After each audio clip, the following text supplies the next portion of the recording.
లెక్కలు మామూలుగా ఉండవు అమ్మ తల్లి, దొంగ సామి లెక్కలు. ఇప్పుడు నీకు అది ఉండబట్టేగా పిల్లలు పెళ్ళిళ్ళు చేసావు. నేను అట్లానే అంటున్నా, అది ఉండబట్టే దేవుడు నన్ను తిట్టుకున్నా సరే అంటున్నా. అక్కడ ఉండడం విషయం లేదు. ఆయన ఏం తిట్టుకోడు, ఆయన అన్నీ లెక్కలేస్తాడు, మంచిగా లెక్కలేస్తాడు. ఎవరికి ఎప్పుడు ఏమి ఇవ్వాలి, ఎవరికి ఏం కావాలో ఆయన అన్నీ లెక్కలేస్తాడు. ఏ దారిలో వెళ్ళేవాడికి ఆ అవకాశాలు అన్ని రకాలుగా ఇస్తాడు. మన దారి దిద్దుకోవడం మనకు తెలియాలి. కానీ నాకు అందుకే ఒక్కొక్కసారి ఆయన అసలు ఒక్కొక్కసారి కాదు, చాగంటి కోటేశ్వరరావు గారు అన్నట్టు ఆ స్థాయిలో లేకపోయినా కానీ ప్రతి విషయం చూసినప్పుడు భగవంతుడు గొప్పతనం నాకు గుర్తొస్తూ ఉంటుంది అనమాట. ఇప్పుడు నువ్వున్నావు, నీకు ఆ టయానికి అది ఇచ్చాడు, దాన్ని బట్టి ఇద్దరు ఆడపిల్లలు చేసుకున్నావు. ఇప్పుడు ఈఎంఐ ఉంది, అదే చెప్పేదాన్ని, నువ్వు దాని గురించి అంత ఆలోచించి మాకమ్మాయి, నీ భూత భవిష్యత్తు వర్తమానాలన్నీ స్వామికి తెలిసే. ఇప్పుడు మా వదిన, ఇప్పుడు ఆ అమ్మాయి సంగతి తీసే, ఇప్పుడు మా వదిన ఉంది ఒక ఆమె, చాలా కష్టపడే మనస్తత్వం ఆవిడ, ఇద్దరు మగపిల్లలు ఇచ్చాడు. అంటే తెలుసు రామయ్యకి, నీకు ఇవాళే తెలుసు, ఆయనకి అన్నీ తెలుసు. అంటే వీళ్ళకి ఆడపిల్లలు ఇస్తే ఎంత కష్టపడిపోయింది.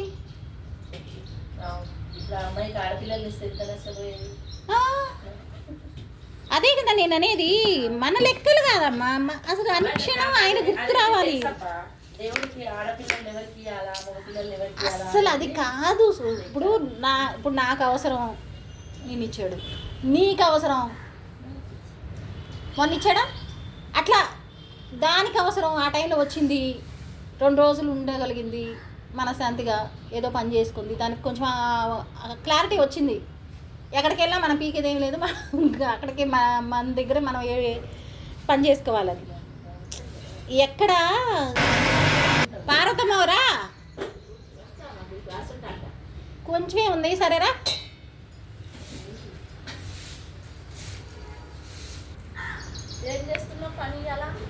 అసలు నిన్నటి నుంచి ఒళ్ళు పూర్ణమైతుంది పార్వతమ్మ, పనిలోనే ఉన్నాం. ఇంకా మా ఫ్రెండ్ వచ్చింది చెప్పట్లే, అవసరానికి ఏదో ఎవరో ఒకళ్ళు ఉన్నారని. అయిపోయిందా నీ ఊడవడం అయిపోయిందా?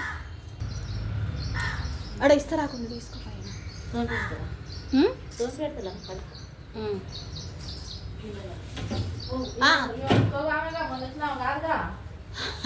వేరే ఆమె అడావుడి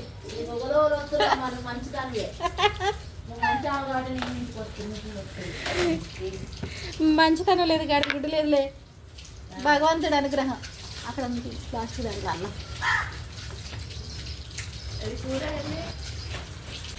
మంచితనమా పాడప్పుడు నువ్వు వచ్చావు చెప్పావా, నువ్వు వచ్చి బయట శుభ్రం చేసావు చెప్పానా, నేను చెప్పానా నీకు? అదే ఇంకోటి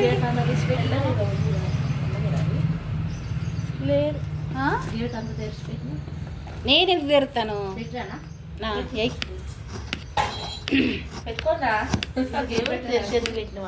నేను పెట్టలేదు తల్లి.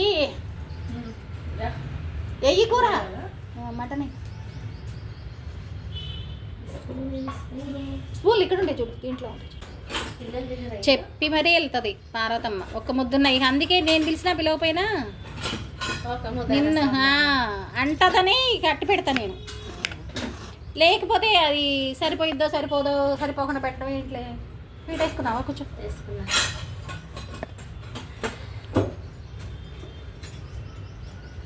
ఇక్కడ దీంట్లో లేదబ్బా బకెట్లో,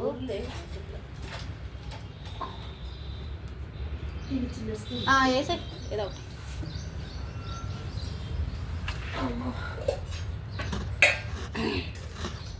నిన్నటి నుంచి పని అవసరం లేదా, వేడి చేస్తావా? చెయ్యి. మా పార్వతమ్మ కూడా కొంచెం వేడిగా అయితే లేదులే, నీకు పచ్చడి కాదు, ఇవాళ అద్భుతమైన కూర ఉంది పార్వతమ్మ.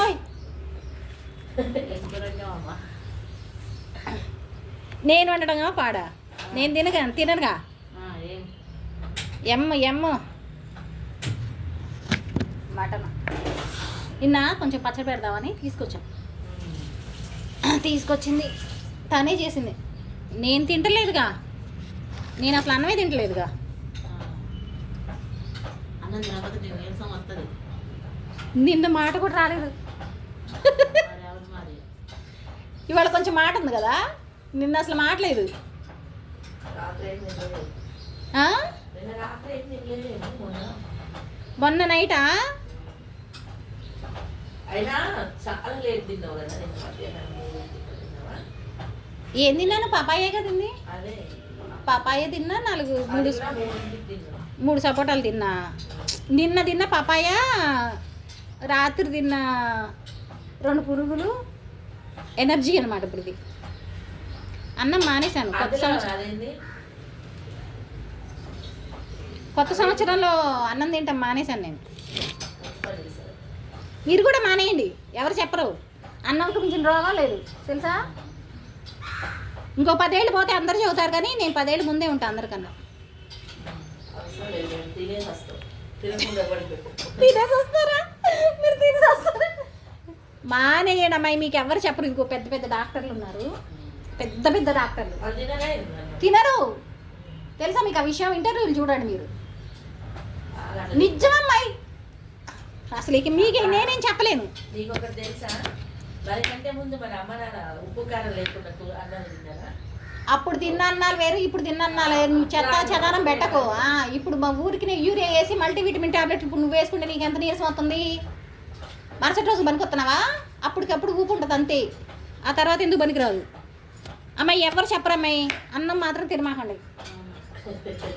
నేను ముందే చదువుతున్నా. అప్పుడు సంవత్సరానికి ఒకసారి పండేది, ఇప్పుడు 3 నెలలకు ఒకసారి వస్తుంది. రాగి జావ తాగు. అంటే అంతా ఇగో నువ్వు ఇప్పుడు ఆ రాగులు సజ్జలు కతిమ అన్నీ మిక్సీ చేసి నీకో సగం నాకో సగం పెడతాను. రోజు 2 దోశలు వేసి తిను.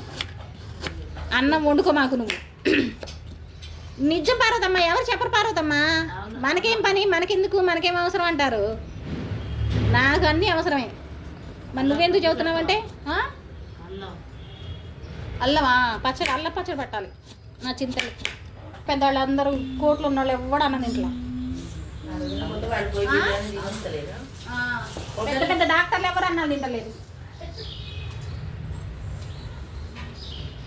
ఇప్పుడు నాకు అడ్డ ఎవడు చెప్పు, నేను తింటే ఎవడో పిల్లల్ని ఊడ్చుకున్నవేగా, ఆటలతో ఊడ్చుకొని వెళ్ళిపోయింది. ఆమె పని అది. చెప్పకపోయినా చేస్తుంది, నేను చెప్పినా చేస్తుంది. నన్నే అడుగుతుంది, చెప్పమ్మా ఏమన్నా ఉంటే చేస్తా. అందరూ డబ్బులు పెట్టుకొని పనికి రండి అంటే మనుషులు దొరకట్లేదు. అవును. నాకేమో నువ్వేం పని చెప్తావు అసలు అడుగుతూనే ఉంటుంది. నువ్వంతే కదా, అబ్బాయి ఎప్పుడు రావాలి అబ్బాయి, నేను వస్తాలే బా నువ్వంటావు. పార్వతమ్మ కూడా ఒక కేకేసిపోతుంది. మొన్న ఆపరేషన్ అయిన తర్వాత దీపావళి రోజు అబ్బా లేకపోతున్నా, అసలు లేసే ఓపిక లేదు.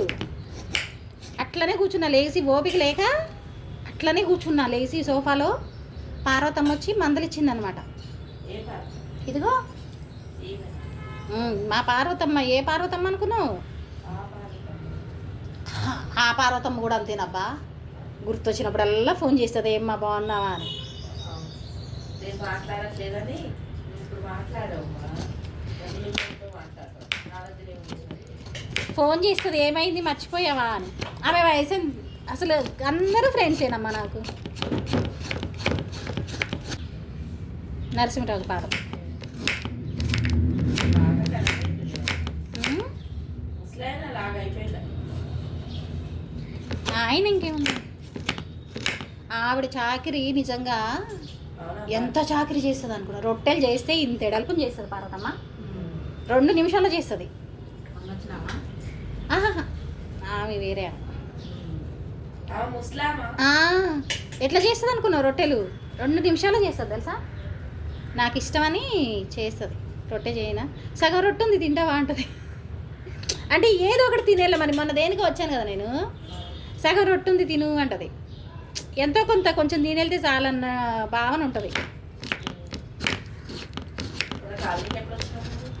ఎప్పుడో వచ్చినా ఇల్లు కొనుక్కున్నారు కదా ఇక వాళ్ళు కొడుకులు. ఆ ఇంట్లోనే ఉంటుంది. చూడు భగవంతుడు ఆవిడికి ఆ. ఆడు ఎట్లనో కొన్నాడు ఇల్లు.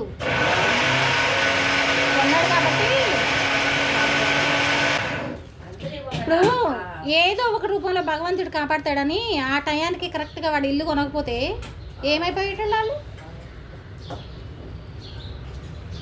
అక్కడ ఇల్లు కొన్నాడు వాడు. అప్పుడు తక్కువ రేటుకే తీసుకున్నాడు. ఎంత తీసుకున్నాడు ఏంటని కాదబ్బా. ఇప్పుడు ఇప్పుడు వాళ్ళు ఎక్కడి నుంచి తెచ్చి కట్టేవాళ్ళు? కాదబ్బా, ఈ రోజులలో కాకుండా అప్పట్లో తీసుకుని కాబట్టి తీసుకోగలిగిండు. అవును. ఇప్పుడైతే చాలా డబ్బులు కదా. అప్పుడు వాడు ఎట్లా ఇప్పుడు తీసుకున్నాడో. పెరిగినాయి కదబ్బా వాళ్ళ జీతాలు కూడా. వాళ్ళకేం పెద్ద లెక్కలే ఎప్పుడైతే. ఇద్దరు మొగుడు పిల్లలు ఇద్దరు సంపాదించేటోళ్ళే. మరి ఇద్దరు చేస్తారా వాళ్ళు? మరి అక్కడ జాబ్ చేసే కదా, ఒక చోట చదువుకునే కదా. ఆయన బ్యాంకులో బ్యాంక్లో చేసే ఆయన ఇంకొక ఆయన.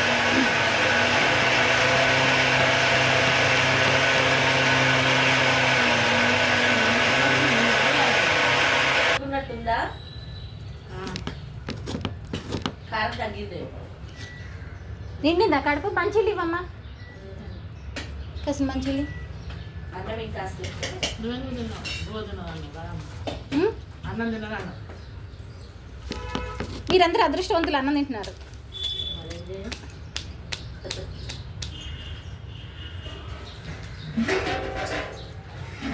ఇదిగో. దీన్ని మూత ఎక్కడుంది? నిండిందా? నేనేమో ఇక నిండకపోతే ఏం పెడతాంలే అని ఏదో ఒకటి ఒక ముద్ద తిన్నావుగా.